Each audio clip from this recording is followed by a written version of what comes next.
Boa noite, queridos irmãos. Sejam bem-vindos aos trabalhos de exposição doutrinária do mês Kardec, da Casa Espírita Fraternidade, que fica na UMI Canoas, no Rio Grande do Sul. Então, para dar início aos trabalhos, convidamos todos a nos acompanharem em uma prece. Aqueles que se sentirem confortáveis podem fechar os olhos.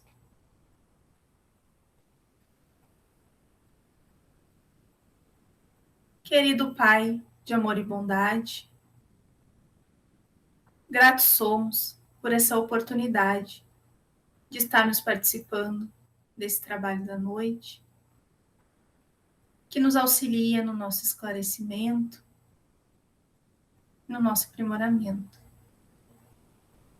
Obrigada também, Pai, pela oportunidade da vida, dessa encarnação bendita, em que podemos galgar o caminho da evolução.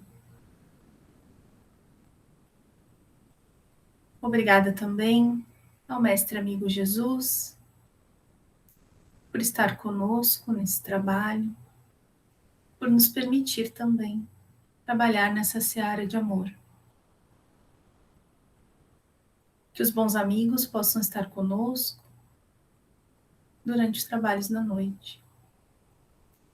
E que assim seja.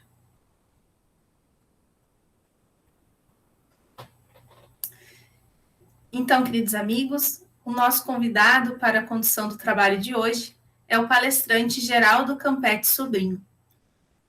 Geraldo Campetti Sobrinho vem de Brasília, Distrito Federal. Ele é vice-presidente da Federação Espírita Brasileira, responsável pela área de divulgação doutrinária, palestrante, escritor e apresentador dos programas Livros que Iluminam e Entre Dois Mundos, uma visão espírita da realidade, ambos da FEB TV. Então, o tema da noite de hoje é a missão de Kardec. Passamos, então, a palavra para o nosso palestrante de hoje. Muito boa noite, queridos amigos e irmãos. Muito obrigado, Ivânia, a oportunidade de estarmos juntos neste mês tão especial, comemorativo do ínclito codificador Allan Kardec, este missionário do bem, apóstolo de Jesus, em empreender esse trabalho lindo e tão significativo de materializar a doutrina espírita entre nós. A gente sabe que a doutrina é dos espíritos, mas evidentemente Allan Kardec foi esse intermediário que permitiu, pelo trabalho de codificação, de sistematização, de organização, trazer a doutrina para o nosso entendimento. Queria agradecer o convite a esta Casa Espírita Fraternidade, aos nossos amigos queridos de Canoas, no Rio Grande do Sul, todos aqueles também que estão nos acompanhando aí pelos canais virtuais, sejam todos bem-vindos, e a oportunidade que a gente tem de agradecer do fundo do coração ao ínclito codificador, porque o trabalho que ele realizou foi algo assim grandioso, desafiador, e que concluiu com êxito o propósito todo que assumiu.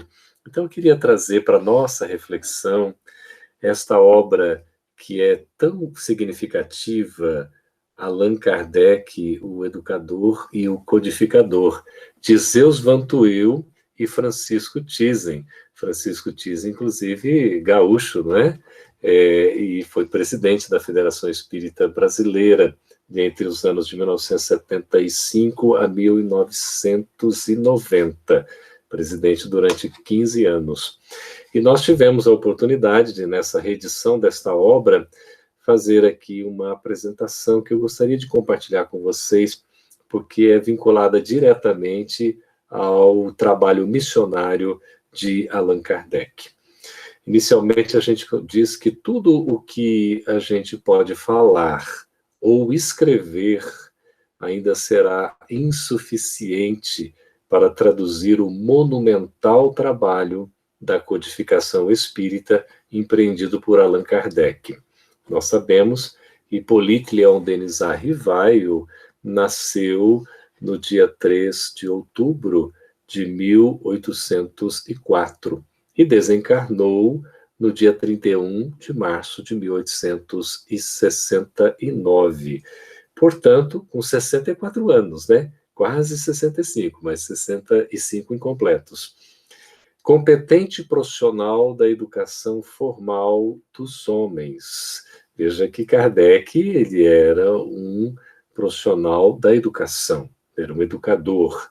O renomado professor Hippolyte Léon Denis Rivail abdicou de sua reputação, construída com brilhantismo nessa área. Veja que interessante. Ele já era um educador emérito, exímio, conhecido na França, já famoso por várias obras publicadas na área do ensino. No entanto, ele abdica desse nome. Veja como é interessante, ele que já era uma personalidade já conhecida, quando vai empreender o trabalho, não é, da codificação do espiritismo, ele simplesmente deixa isso, como que se isso não fosse, e de fato não era o mais importante, e assumiu no anonimato de desconhecido pseudônimo a grandiosa responsabilidade pela materialização do espiritismo aqui na Terra. Então, nós devemos a figura, a existência da doutrina espírita materializada na Terra a esse missionário Allan Kardec. Sabemos que ela é de origem dos espíritos, por isso doutrina dos espíritos, não dos espíritas. E Kardec nunca se arvorou no fundador da doutrina de uma seita, jamais. Jamais, porque ele sempre teve essa consciência e sempre deixou isso claro para nós, que o espiritismo é uma revelação oriunda da espiritualidade superior. E os seus autores, portanto, são os espíritos, não é Allan Kardec. Ele fez um trabalho de sistematização, de organização, que a gente denomina de codificação. Por isso, codificador, não fundador. Quando a gente diz Kardec, fundador do Espiritismo, nós estamos cometendo um equívoco, porque Kardec não fundou a doutrina, não fundou uma seita, evidentemente, claro que não. A doutrina é muito mais que isso, no sentido de um conjunto de princípios fundamentais, conforme a gente vai ver aqui nesse trabalho missionário de Allan Kardec.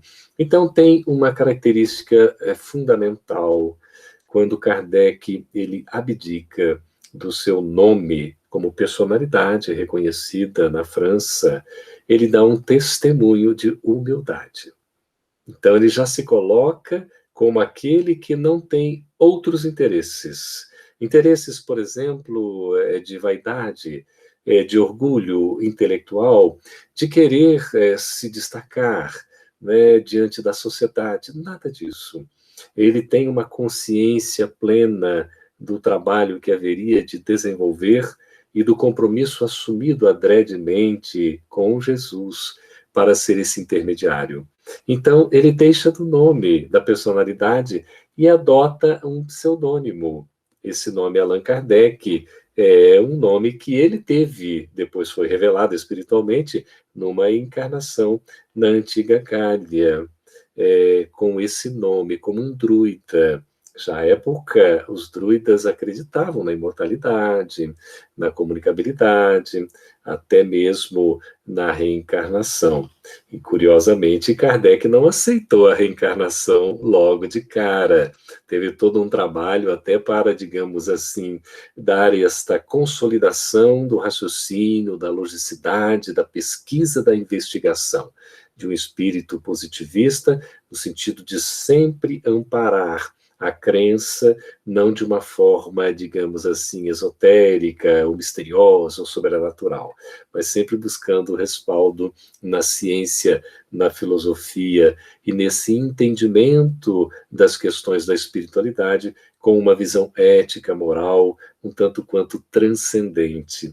E Kardec fez isso de uma maneira muito elegante. Ele deixa, então, esse nome e assume um pseudônimo, dando o exemplo de humildade. Fazendo aqui um paralelo, queridos amigos, quando Emmanuel apresenta aquele que seria o responsável pela aquela série que ficou conhecida depois como A Vida no Mundo Espiritual, ele apresenta um novo amigo, não sei se vocês estão se lembrando, lá no prefácio da obra Nosso Lar.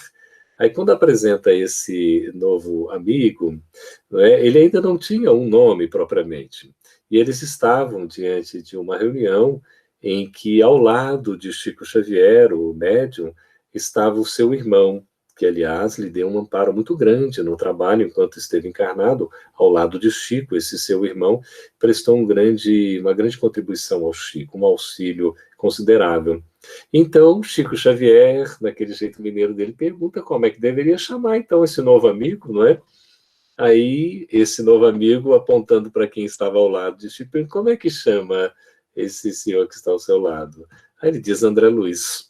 Era o nome do irmão de Chico Xavier. Ele falou, então me chame como André Luiz. André Luiz também adota um pseudônimo, um heterônimo, exatamente no sentido de uma humildade. Ele que for um médico também, reconhecido, né, no Rio de Janeiro e tudo, não quis dar esse tom de personalidade, dar esse exemplo da humildade pelo anonimato. Kardec, na sua genialidade de codificador, ele prefere não identificar os médiuns que foram intermediários do trabalho da codificação.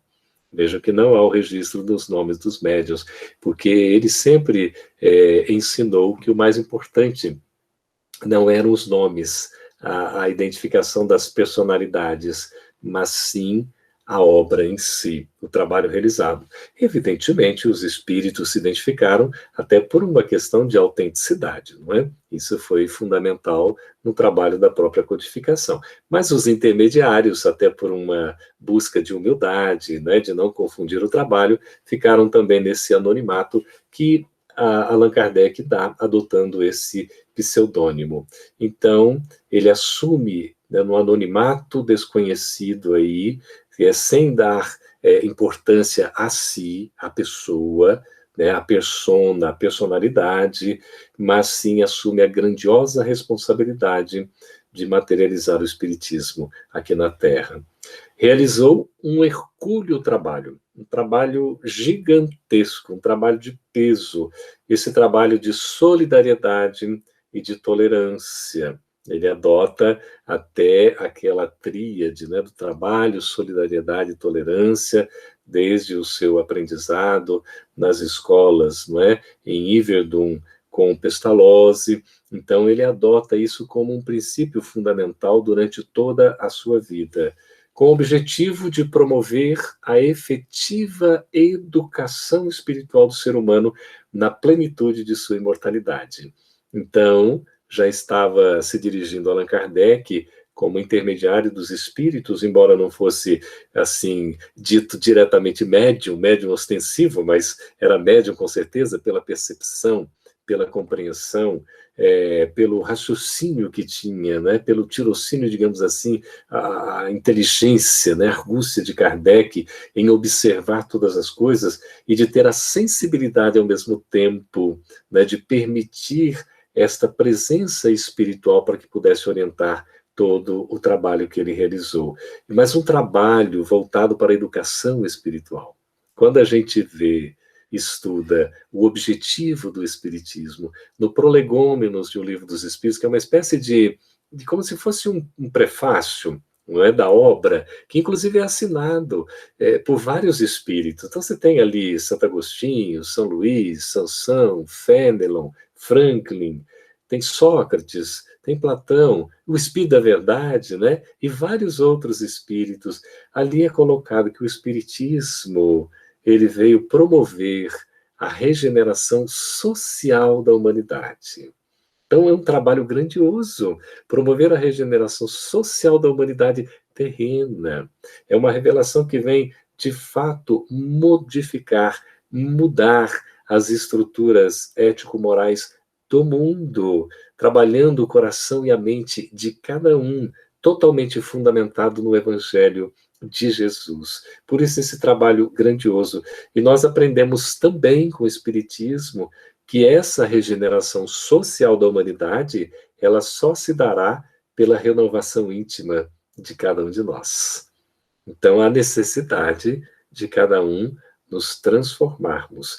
E essa transformação passa, evidentemente, pelo conhecimento e reconhecimento, pelo sentimento e pela meditação, e especialmente pela vivência dos ensinos morais que nós temos resgatados pelo Espiritismo, trazendo a essência do Evangelho na sua pureza aqui inicial, a pureza primitiva, sem desvirtuamento.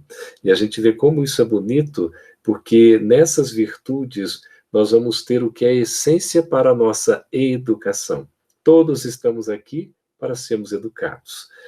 Nós vamos ser educados à medida que a gente vai evoluindo, usando bem da nossa liberdade, do nosso livre-arbítrio, com consciência e responsabilidade, aplicando o nosso pensamento e a nossa vontade de formas determinadas para a gente seguir adiante num relacionamento interpessoal que seja o mais digno, o mais fraterno e solidário possível, exercitando então essa educação espiritual, a autoevangelização, que é o que nós buscamos. Quando nós vemos no capítulo de número 17 de O Livro dos Espíritos, quando Kardec denomina sede perfeitos, lá no item de número... Qual é o item número 4?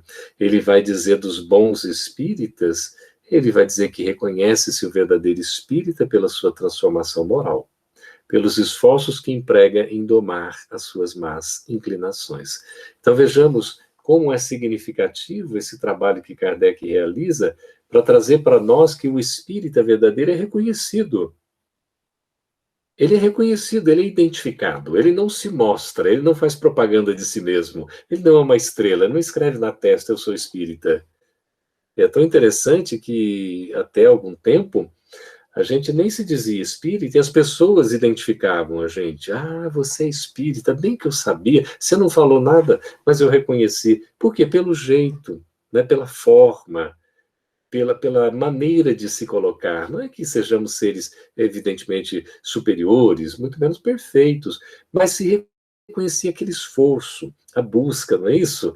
E hoje em dia a gente vê assim a situação, mas até você, Campete, você não é espírita, não? A postura é até um tanto quanto oposta. Fala, gente, nós temos que ter, né, essa consonância do que a gente acredita com o que a gente faz. E o Espiritismo coloca isso, por isso. É exatamente o verdadeiro espírita, ele é reconhecido. O quê? Pela sua transformação moral. Veja lá, olha, qual é o objetivo do Espiritismo? Promover a regeneração social da humanidade, que começa com a transformação moral de cada um. E, além disso, o verdadeiro espírito é reconhecido também pelos esforços que emprega em domar as suas más inclinações. Vale dizer, todos nós ainda temos más inclinações, não é isso? Más tendências, fragilidades, que Bezerra de Menezes chama de anfractuosidades. São aquelas brechas, os calcanhares de Aquiles, que a gente ainda permite, a tentação, a influência negativa, e boa parte da humanidade está num processo obsessivo, aquela obsessão mais grave de todas, que acaba sendo a obsessão simples, quando a gente vai estudar, porque ela é meio que imperceptível, você não se dá conta, quando você vai ver, você já está ali obsidiado, e aí pode partir para outros graus, não é? Mas nós sempre somos influenciados e também influenciamos, e temos essa capacidade. Por isso a sintonia com o bem, esse esforço em domar as nossas más inclinações. E quando a gente vê, lá no Livro dos Espíritos, na questão 909, o exímio codificador pergunta se a gente já daria conta de dominar essas más inclinações. E o Espírito da Verdade responde que sim, daríamos. O que nos falta, geralmente, é a vontade. Ah, bastaria um pouco de boa vontade para que a gente tivesse uma autogestão mais adequada, digamos assim, um gerenciamento de nós mesmos de uma forma mais assertiva. E é por isso que o Espiritismo vem, para promover esta efetiva educação espiritual. Não é só uma educação em termos da instrução, do conhecimento, da informação, mas é algo que vai tocar a nossa intimidade, o nosso ser integral, que somos nós mesmos, o espírito, para que a gente possa se identificar como humano, que temos liberdade, que temos linguagem e que temos respeito na relação para com o outro, na plenitude, então, da nossa imortalidade. Todos fomos criados por Deus. Todos somos filhos de Deus. E Deus nos cria, e ao mesmo tempo que nos cria, nos concede o legado da imortalidade. Por isso que é muito bom a gente entender que, sendo imortais, jamais morreremos, evidentemente. E se jamais morreremos, é bom que a gente aprenda a se amar, porque nós vamos conviver conosco para o resto da vida, que nunca mais vai se acabar. Então, a vida não tem fim, posto que mortal, a gente precisa aprender a se auto-amar, conviver conosco, e a gente vai aprendendo com o Espírito. Somos espíritos imortais. Isso faz com que a nossa visão seja modificada, ela seja transformada. É uma filosofia de vida que não é a consumista, a hedonista, viver pelo prazer de viver simplesmente, do usufruto, do gozo, não é? Ou daquele caráter um tanto quanto assim, né, que nós somos utilitaristas, e aí a gente acaba tendo uma visão muito limitada ou muito delimitada num aspecto de uma só existência. Quando, como espíritos imortais, nos reconhecemos, então, aqui estagiando temporariamente, não é? Um corpo físico, mas que seguiremos à frente após esta passagem, assim como já viemos, né, anteriormente de outras paragens. Por isso, somos espíritos imortais, temporariamente revestidos de um corpo físico, numa experiência de uma existência que não é única. As existências são várias, a vida é que é uma só. Porque desde quando fomos criados, já fomos criados imortais. Então só existe uma vida, que é a vida do espírito. Mas as encarnações e reencarnações, elas são múltiplas, não é isso? Então vejamos essa plenitude da imortalidade. Jesus confirma toda a sua mensagem no processo da ressurreição, quando ele retorna para comprovar diante dos outros, porque ele não precisava dessa comprovação, mas para demonstrar para nós que tudo o que ele viveu, tudo o que ele pregou era verdadeiro. Então a gente vê a imortalidade. Em longo decurso que atravessou os séculos e as reencarnações, o insigne mestre foi forjado na luta do esforço próprio. Veja que interessante, eu me recordo, queridos amigos, o presidente Thyssen, de saudosa memória, ele dizia que Kardec vem se preparando para o trabalho da codificação desde a época do Cristo. Olha, são 18 séculos de preparação. Não é pouca coisa não, meus amigos, que coisa maravilhosa. Então, aí a gente, estou inspirado, né, por essa fala do Thyssen, a gente colocou aqui que em longo decurso, olha aí, né, o tempo foi atravessando séculos e séculos, várias reencarnações, esse Kardec, né, ele foi forjado, quer dizer, ele foi se preparando, ele foi se formando na luta do esforço próprio. A gente tem uma encarnação anterior de Kardec, que é ele na figura de Jean Rus, não é isso? O pré-reformista. Ele já naquela época com uma coragem, uma força moral impressionante, uma defesa das ideias de liberdade, e foi inclusive condenado à morte. Não é? Ele sofreu, foi a pena de morte em plena praça pública.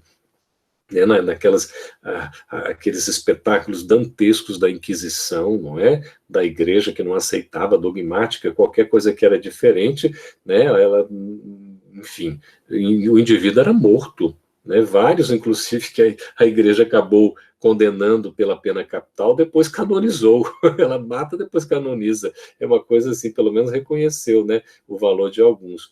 Então, Kardec ele foi forjado aí nessa luta do esforço próprio, que é um empreendimento, é a trajetória do espírito, é a meritocracia. Deus não nos dá assim de maneira pronta, acabada, né? Entregue como uma dádiva, um presente. Olha, já nos criou perfeitos, nos criou perfectíveis. A caminhada para a perfeição é conosco, depende de cada um de nós. Então, esse esforço próprio é fundamental. E veja lá a resposta que o Espírito deu, né? Lá na questão 909. Se tivesse um pouco de vontade, o esforço próprio, a gente conseguiria dar conta, né, de já domar as nossas más inclinações. E Kardec também foi forjado na dor da renúncia e nos embates de preconceitos atrozes. Olha quantas dificuldades, quantos desafios, né, em ter que renunciar, quer dizer, abrir mão de muitos interesses, né, próprios, de se devotar, dedicação a uma causa que ele, evidentemente, já compreendia como muito maior do que ele próprio, de todos nós, nos embates dos preconceitos atrozes. Quantos preconceitos Kardec não enfrentou? Da própria ciência, daqueles homens considerados, né, intelectuais, que não aceitavam, dos seus pares, né, da igreja, né, não teve a compreensão de realmente, foram muitos os preconceitos. Para triunfar, para sair vitorioso, na culminância da estrada que reserva a vitória aos que perseveram até o fim. E a gente vê, né? Aqueles que perseverarem até o fim serão vitoriosos. E Kardec saiu vitorioso, porque se entregou ao trabalho, ao labor, até o final da sua existência. Kardec desencarnou trabalhando. Foi fulminante a sua desencarnação e ele estava na ativa. Então foram árduos e desafiadores anos que somam 3 lustros de absoluta dedicação ao bem. Foram 15 anos. Gente, se nós formos pensar, 15 anos, são 3, né?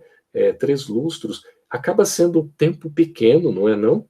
É pouco tempo para esse trabalho magistral, grandioso, que Kardec empreendeu. E com muito desafio, com muito trabalho, com muita prova ali diante de si, não é? Sem outro móvel, ele não teve nenhum outro interesse senão de intermediar. Kardec foi esse intermediário da revelação da verdade e da consolação.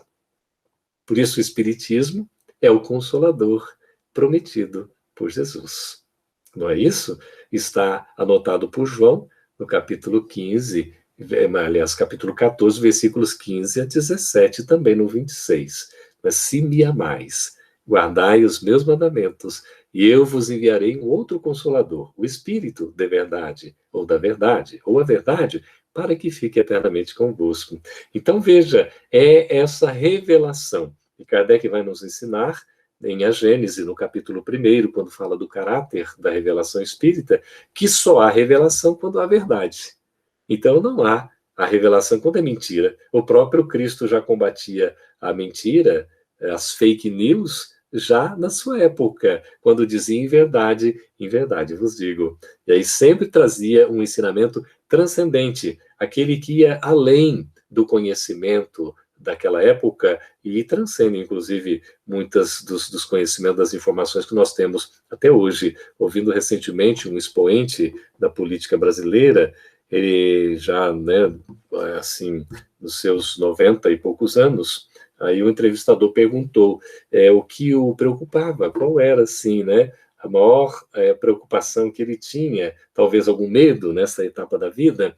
Aí ele falou, a gente não saber como será e o que virá após a morte. Mas você tem medo da morte? Não, não tem medo da morte. A questão é o que virá depois. Como é que vai acontecer? Então, a pessoa tem uma ideia de que vai sobreviver, de que vai continuar vivo, mas não sabe ao certo o que virá. O Espiritismo traz com clareza para nós, né? Que coisa impressionante para dizer que, na verdade, é fruto do nosso próprio esforço. Estamos construindo aqui nesta existência o nosso céu ou o nosso inferno. Tudo depende de como nós caminharmos nas escolhas, decisões e ações que empreendemos ao longo da nossa trajetória. Então, Kardec supera todas essas dificuldades e realmente trabalha até o final da sua existência, saindo assim vitorioso, porque cumpriu todo o trabalho que deveria cumprir. Às vezes a gente, mas Kardec poderia ter ficado um pouco mais, né? Ter talvez concluído lá algum trabalho que ele começou. Bom, a gente nunca sabe ao certo o que a espiritualidade tem como uma programação maior, não é? Então, quando a gente vê esse registro lá de João, prometendo o Consolador, né, que é o registro das palavras de Jesus, a gente vê ali esse Consolador, o outro Consolador, que é o Espiritismo. O Espírito da Verdade se apresenta como verdade para Kardec, que se está na Revista Espírita, está em Obras Póstumas. Olha que interessante. Como devo chamá-lo? Kardec também tem a curiosidade. Como devo chamá-lo? Aí a resposta, chame-me verdade, que eu terei 15 minutos por mês para você. É uma coisa impressionante. A gente entende esse espírito da verdade, como já várias pesquisas foram feitas, e a própria linguagem denota isso no seu conteúdo também, né, quando a gente compara a linguagem de Jesus, né, narrada pelos evangelistas ali, registrada pelos médios historiadores evangelistas, comparadas com a comunicação, as comunicações do Espírito da Verdade, tomando, né, uma mensagem do livro dos médios, em comparação com uma que está no livro O Evangelho segundo o Espiritismo, é o mesmo texto, só muda uma outra palavra, impressionante, né? Uma foi assinada por Jesus de Nazaré, que Kardec não assinou, mas ele anotou, fez uma nota explicando, e é assinado pelo Espírito da Verdade. Então, né, alguns entendemos que é o próprio Cristo trazendo aí um outro Consolador, né? Jesus sempre esteve conosco através das diversas revelações e também no Espiritismo, naturalmente, que traz o seu Evangelho na pureza, né, essencial. Então, veja lá, né, nós temos Kardec trazendo esta revelação da verdade e da consolação. João registra, no capítulo 8, versículo 32, conhecereis a verdade vos libertará. Então, conhecimento, verdade e libertação. A verdade é absoluta, porque ela vem de Deus. A revelação da verdade é gradativa. Sabe por quê? Porque o nosso entendimento da verdade é relativo. Então, a revelação é absoluta. A verdade é absoluta, porque ela é de Deus. A verdade é absoluta, porque é divina. A revelação é gradativa, porque a gente não tem condições de absorver a verdade toda de uma vez. Porque a nossa capacidade de entendimento da verdade, esta sim, é que é relativa, não é isso? Então vejamos aqui, Kardec tem esse trabalho lindo, não é? De trazer também a doutrina da consolação. Por isso o Consolador Prometido, que é o capítulo 6 do Evangelho, quando trata do advento do Consolador Prometido, que haveria de esclarecer, olha como é importante esclarecer, acolher os carentes, os carecentes de luz espiritual nos dois planos da vida, o físico e o extrafísico. É uma doutrina que toca o coração porque nos consola, toca a nossa mente porque nos esclarece e nos edifica espiritualmente. Isso é o espiritismo, não é? Uma doutrina que realmente a gente tem como uma luz. Se o Evangelho de Jesus é o roteiro das nossas vidas, o espiritismo é uma luz que nos facilita caminhar com segurança, seguindo então este roteiro. Então, não obstante os inenarráveis enfrentamentos de toda a ordem material e espiritual, o ínclito missionário jamais declinou de suas responsabilidades. Nunca se afastou dos seus compromissos, das suas responsabilidades, assumidas anteriormente na espiritualidade maior, as quais honrou com o auxílio indizível de sua esposa, a Amélie Gabrielle Boudet. Então, a doce Gabi, como carinhosamente era chamada. Veja aí a importância da mulher. Não é? Diz que sempre ao lado de um grande homem há uma grande mulher. Hoje em dia está se atualizando isso para dizer que a mulher já está à frente, não é? Então o homem se torna grande porque tem uma grande mulher diante de si, na sua grandiosidade, né? Espiritual. É muito interessante isso. E é um trabalho muito bonito para a gente ver mesmo como o papel da Amélie Boudet foi significativo. Uma companheira, auxiliar, também da área da educação. Ela prestou um serviço enorme, muito compreensiva, sempre apoiou, não é, Allan Kardec nesse trabalho. E porque Kardec ele teve, é interessante, Kardec ele nasce numa família católica, teve formação protestante e foi o codificador do espiritismo. Então, veja que coisa curiosa, né? Passou ali por três, digamos, né, estágios ou situações, condições muito interessantes para dar essa riqueza toda, não é? Com acurado equilíbrio, granjeado pelo bom senso. Kardec era o bom senso. Foi o bom senso, continua sendo. Por isso foi cognominado por Camille Flammarion o bom senso encarnado. Lá no velório de Kardec, ele faz esse discurso, né, Camille Flammarion, e diz que Kardec foi o bom senso encarnado. E às vezes a gente coloca assim, com um tom certo, né, um pouco de brincadeira, mas é sério, que esse bom senso de Kardec está precisando reencarnar na atualidade. Porque às vezes a gente vê tantas coisas que a gente chega a não acreditar, não é possível um negócio desse assim. Mas é como Paulo fala, né? Quando vai dizer assim, lá na segunda carta aos Coríntios, capítulo 4, versículo 8, em tudo nós somos assim, atribulados, mas não angustiados. em tudo somos perplexos, mas não desanimados, tá certo? Então a gente fica às vezes, né, atribulado, fica até assim perplexo, mas não nos cabe ficar angustiados e muito menos desanimados, porque são questões íntimas, interiores que a gente consegue trabalhar, não é? Então a gente vê aqui, ele teve esse bom senso, e graças a esse bom senso, assim, sempre ativo, Kardec sempre muito ativo, muito trabalhador, Allan Kardec conseguiu concatenar passado, presente e futuro, desmistificando a ilusão do materialismo e suas nefastas consequências. Veja, se há um oponente inimigo do espiritismo, é o materialismo, porque é o seu oposto. É totalmente o contrário do espiritismo, é o materialismo. O espiritismo é uma ciência, não é? É uma filosofia, é uma estrutura de base moral e ética que vai trazer as questões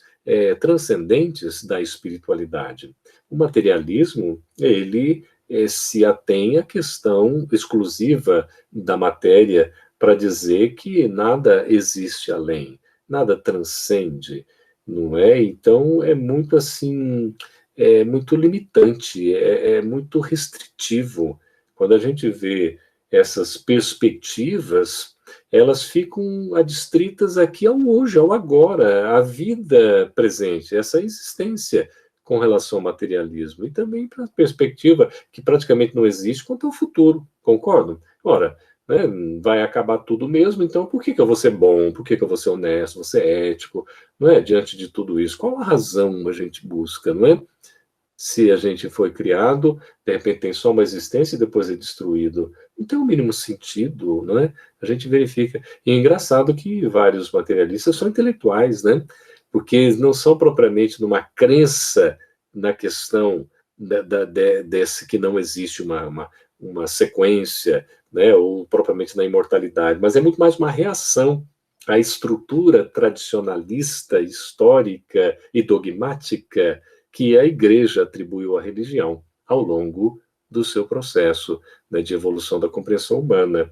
Então é muito mais uma é que Allan Kardec, na sua genialidade, coloca lá no item 8 do primeiro capítulo, Não Vim Destruir a Lei, quando ele propõe a aliança entre a fé e a ciência. É uma coisa impressionante. Ele diz que o objeto de estudo, né, da fé e da ciência, o objeto de estudo é o mesmo, que é Deus, é a busca das origens, das causas, buscar esse entendimento. E aí ele fala, essa união vai ser possível quando a religião deixar o seu dogmatismo e a ciência o seu ceticismo. Porque ele coloca que acaba que a religião, no seu dogmatismo, cria mais céticos e ateus do que a própria, não é, a própria ciência no seu processo de explicações e de entendimentos materialistas ou materiais, objetivos, né? Então, é uma coisa bem interessante para a gente poder buscar essa compreensão, esse entendimento. E a gente vê aqui o trabalho que Kardec ele conseguiu concatenar, conseguiu fazer aí a união, a reunião, um link, né, de maneira lógica entre o passado, presente e futuro, desmistificou essa ilusão do materialismo e as suas consequências nefastas. Vislumbrou em prospectiva leitura da realidade. Veja, então, é uma visão prospectiva da realidade, é uma visão de futuro. Ele não se limitou à época, ao presente, àquele momento. Kardec estava à frente da sua época. A grandiosidade da vida pela manifestação do espírito imortal. Então, isso para nós espiritistas é fundamental. A vida é muito mais do que um instante, do que um momento. A vida é a sequência, a vida é o dinamismo, a vida é a manifestação do espírito imortal. Então, os princípios que constituem as leis naturais ou as leis divinas foram consolidados em corpo doutrinário. As leis naturais, que são as leis divinas, elas estão inseridas no conjunto de princípios fundamentais da doutrina espírita. A doutrina, pelo próprio conceito, é um conjunto de princípios básicos. E esse conjunto de princípios fundamentais do espiritismo nada mais são do que uma espécie de consolidação, de reunião, de sistematização de uma forma didática e compreensiva do que as próprias leis naturais ou as leis divinas. Não é interessante isso? Por isso que a gente vai ver que ele resgata a pureza original da mensagem de Jesus e decodifica os ensinos para a compreensão geral. Esse trabalho que Kardec fez é um trabalho muito profundo, muito bem elaborado. Quando nós tomamos os princípios fundamentais da doutrina espírita, expostos em O Livro dos Espíritos e desenvolvidos nas demais obras da codificação que formam o chamado Pentateuco kardeciano, tudo começa com o Livro dos Espíritos, publicado então em 1857, a primeira edição. A segunda edição definitiva, que foi ampliada, é de 1860. Então, nós tivemos a primeira edição com 3 partes, né, e 501 perguntas. Sabiam disso? 501 perguntas. Já a segunda edição definitiva, 1860, com 4 partes e 1.019 perguntas. Por isso que é considerada a edição definitiva. E do Livro dos Espíritos, destas 4 partes, originaram-se os outros livros da chamada codificação, o chamado Pentateuco. Então, do Livro dos Espíritos surgiu, da segunda parte, o Livro dos Médiuns, publicados em 1861. Depois, da terceira parte, que vai falar das leis morais, vem o livro O Evangelho segundo o Espiritismo. Da quarta parte, que fala das esperanças e consolações, o livro Céu e Inferno. E da primeira parte, que vai falar da criação, da origem, né, de Deus, vai falar do espírito, né, do homem, enfim, do ser humano, da natureza, do universo, a gente tem a Gênese, publicada em 1868. Foi o último livro publicado do Pentateuco e o livro que mais Kardec escreveu da sua própria lavra. Então, esse Pentateuco kardeciano é que constitui, digamos, né, o trabalho da codificação espírita, e aí surgiu, né, nesse interregno, a própria Revista Espírita, publicada em 1858, o mesmo ano que ele funda o primeiro centro espírita do mundo, que foi fundado dia 1º de abril, não é? Que é a Sociedade Parisiense de Estudos Espíritas, e a gente tem também o que é o Espiritismo, que foi publicado para trazer também esclarecimentos, e depois nós tivemos outras obras, não é? Para poder completar esse trabalho da codificação. Então, vejamos, aqui é muito importante a gente ter um entendimento de que o Espiritismo está vinculado ao Evangelho de Jesus. O trabalho missionário de Kardec foi fazer esta ligação e trazendo uma doutrina de tríplice aspecto. O Espiritismo, ele é ciência, é filosofia e é religião. Alguns questionamentos existem em torno do vocábulo religião, mas é uma questão de interpretação. Quando nós vemos com Viana de Carvalho, trazendo assim pela psicografia de Zilda Gama, no livro Almas Crucificadas, o livro é de Victor Hugo, mas ali aparece Viana de Carvalho trazendo a mensagem de que o Espiritismo, no seu tríplice aspecto, é a religião da ciência, a ciência da filosofia e a filosofia da religião. E Emmanuel vai nos trazer também no livro Consolador o tripé, quando ele coloca, na verdade, um triângulo, colocando na sua base a ciência e a filosofia, a ciência para as comprovações através das manifestações, não é, da espiritualidade, as chamadas, né, manifestações físicas também, a fenomenologia espirítica, para a comprovação por intermédio da mediunidade. Aí nós temos a filosofia que vai explicar, não é, as causas, as origens, de onde nós viemos, o que nós estamos fazendo aqui, para onde a gente vai, e a religião no ápice, para dizer dessa conexão nossa, como filho ao Pai, como criatura ao Criador. Então, religião, como ele responde a uma pergunta, se seria o Espiritismo uma religião, ele vai responder na Revista Espírita de dezembro de 1868. Exatamente a explicação de que é uma religião no sentido de recolhimento. Não no sentido tradicional, histórico, de dogmático, de hierarquia, de sacerdócio, de paramentos, né? Nada disso. Mas no sentido desse recolhimento íntimo e da reunião para um congraçamento, como se fosse uma confraternização de almas que buscam o trabalho da fraternidade e da solidariedade. Por isso a gente vê que a iluminação individual e coletiva será obra do tempo, que tudo clareia. Porém, as bases fundamentais já foram enunciadas com as diretrizes estabelecidas desde a primeira edição do Livro dos Espíritos, em 1857, que é um marco para a humanidade, indubitavelmente. Allan Kardec decodificou o verdadeiro cristianismo. É muito importante isso. Allan Kardec decodificou o verdadeiro cristianismo, resgatando da letra que mata o espírito que vivifica. Lá do texto hermético, o seu contexto, e da palavra simbólica, o significado profundo. É isso que o Espiritismo faz.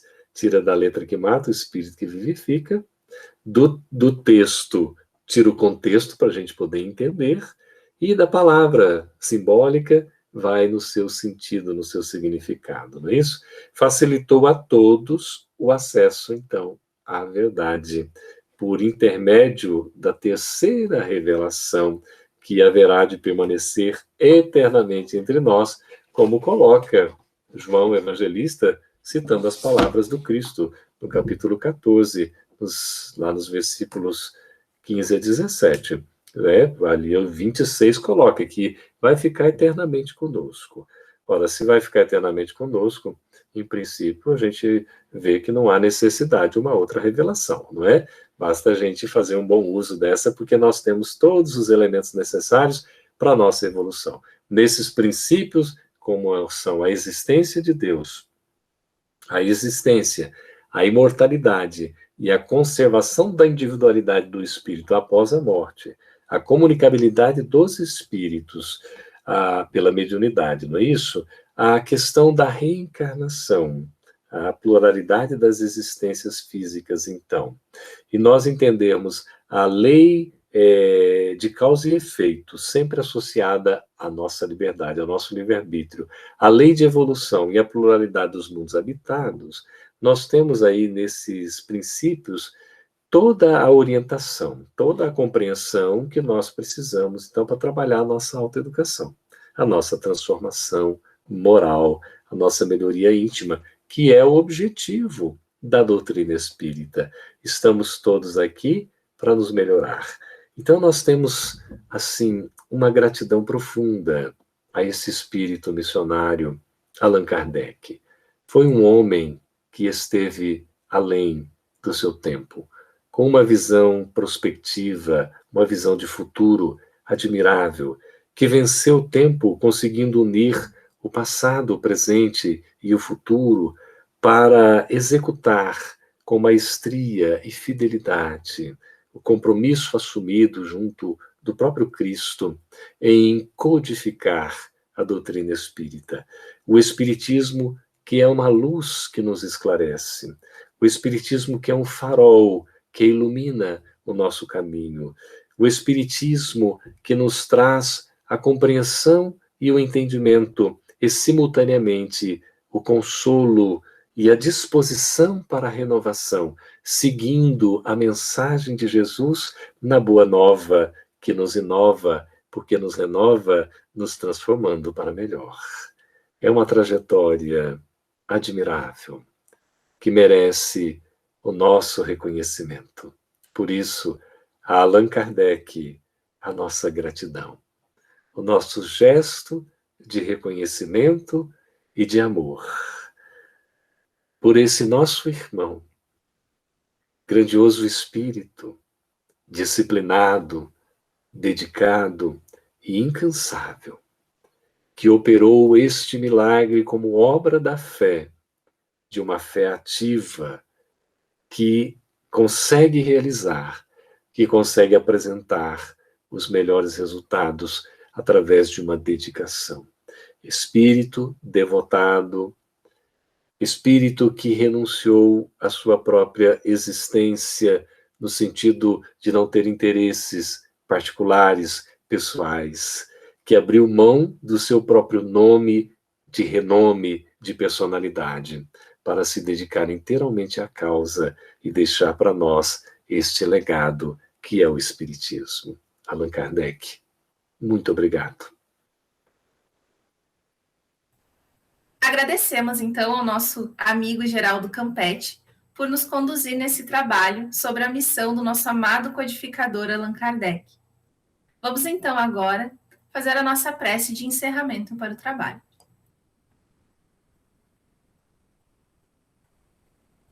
Convidamos a todos a elevar nossos pensamentos a Deus, agradecendo por essa oportunidade de estarmos aqui juntos, estudando acerca da vida, da obra, da missão do nosso amado codificador.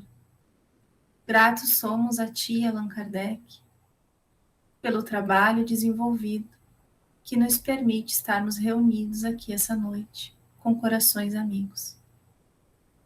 Que as boas vibrações que nos envolvem nesse momento possam expandir a todos aqueles que necessitam e estar conosco também. Que assim seja. Muito obrigada pela presença de todos. Tenham todos uma boa noite.